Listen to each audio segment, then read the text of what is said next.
Les membres de la Commission de réconciliation nationale et des réformes ont également prêté serment ce vendredi à Ouagadougou. Composée de 4 sous-commissions, cette équipe devra travailler à formuler des réformes pertinentes, des réformes qui seront nécessaires au développement politique et socio-économique du Burkina Faso. Le reportage de Viviane Sendervego.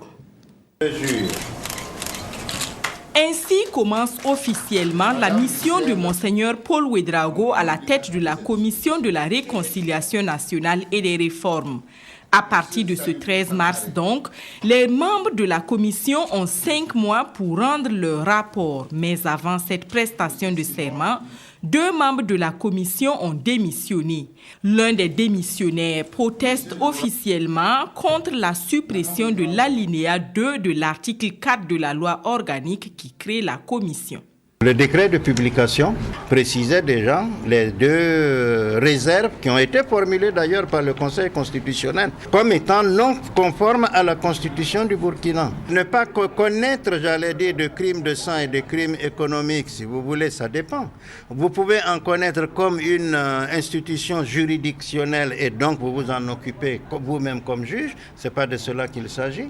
Au Collège de Sages, on a bien connu des crimes de sang et des crimes économiques, mais à un autre niveau, puisqu'on va écouter certainement ceux qui vont venir se faire écouter, ceux qui vont venir parler. Mais nous ne sommes pas une juridiction du Burkina.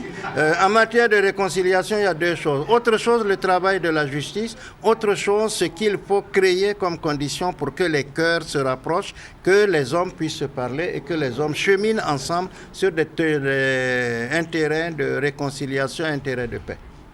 Les travaux des membres de la commission devraient permettre de restaurer et de renforcer la cohésion sociale et l'unité nationale au Burkina Faso. Elle dispose seulement de 5 mois pour déposer son rapport, mais nous avons foi aux femmes et aux hommes qui ont été désignés pour faire partie de cette commission. Et les premiers moyens dont ils disposent, c'est leur volonté, leur détermination et leur juste compréhension des attentes du peuple burkinabé. Nous pensons qu'au niveau du gouvernement, nous allons les accompagner et mettre à leur disposition les moyens matériels nécessaires qui leur permettent, au bout de ce délai relativement très court, d'accomplir bien leur mission. Le président du Faso, le premier ministre et le président du Conseil national de la transition ont désigné chacun 12 membres.